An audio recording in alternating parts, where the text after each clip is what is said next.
White House attorney is shooting down the speculation the president plans to fire Robert Mueller after the president took aim at the special counsel by name for the first time in a series of tweets. And the president's personal attorney called for the investigation to be shut down. The president tweeted this: "Why does the Mueller team have 13 hardened Democrats, some big crooked Hillary supporters, and 0 Republicans? Another Dem recently added. Does anyone think this is fair? And yet there is no collusion!" Exclamation point.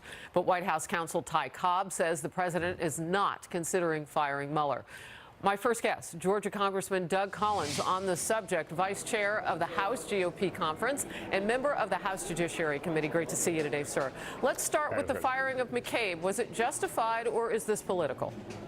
Well, I mean, Mr. McCabe, of course, would want you to think it was political, but I think you have to go back and look at the reasons he was fired. He was not truthful internally. This was the FBI itself saying he needed to be fired. So if he wants to come up with something now to write a book or go on television or do something later to make it, to divert from his own misconduct, then that's his prerogative. But I think you just have to look at the facts. His own organization said he should be fired. Can you talk about what happens next with all of this? Because, you know, there were some statements, at least one in particular, now that we know that there were these memos, where apparently McCabe is saying that his boss knew about some of the things that were going on. James Comey, what does that mean in kind of the total aspect of this?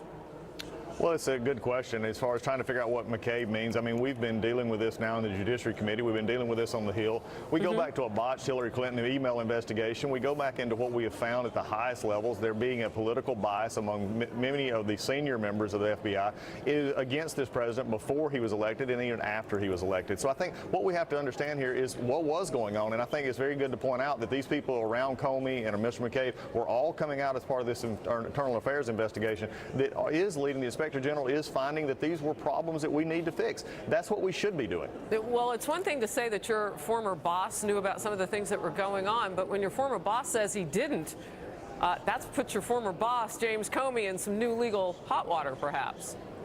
Well, it's going to be interesting to find out. I think Mr. Comey is dug a nice little place for himself. If he likes the sandbox in which he's put himself in, let him play in it. But I think he's going to have to come out, and it's going to take more than a book to really figure that out as he comes forward. And I think the American people are beginning to see a pattern of Mr. Comey's, let's just say, playing on the edges of the truth. All right. You know what is interesting about all of this, because we're talking about Robert Mueller again. We saw the White House counsel kind of tie this in with that. It's time to end this investigation.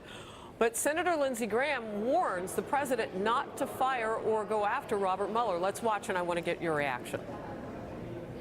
If he tried to do that, that would be the beginning of the end of his presidency, because we're a rule of law nation. When it comes to Mr. Mueller, he is following the evidence where it takes him, and I think it's very important he be allowed to do his job without interference, and there are many Republicans who share my view. For the first time, Congressman Collins, we saw the president go after Robert Mueller in a tweet. Now, he didn't talk about firing him, but he did, you know, he did go after him. He did, I think. But I mean, this is the way this president feels like he best communicates. And he is communicating a frustration that is not new. He did not all of a sudden this weekend talk about how he had not had collusion with the Russians. He didn't talk about this weekend for the first time how he believes this investigation is going far out of scale than where it originally intended.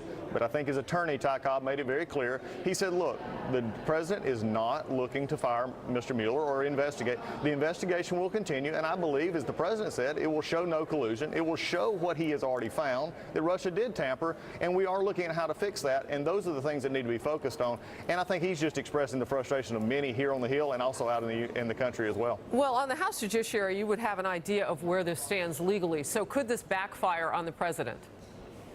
Well, I think, look, there's anything that could happen, and I think in the press plays it as a matter of public opinion, who you want to believe. And I think what's been spun here by the Democrats is they're looking for anything to make November 2018 something that they can win on. They're looking for political issues, and if they can feel like they can continue to bash this president and to do so with a Russian collusion story that our own intelligence committee has said there was no collusion, I think this is the kind of thing that we have to separate fact from politics. And like I said with the Mueller investigation, if there's something there, find it. If there's nothing there, end it. Two words that kind of stuck with me were sandbox, and what you said about James Comey. I bet people will be talking about that today. Congressman Doug Collins of the great state of Georgia. My heart's a little bit there because I was born there. Thank you for being here.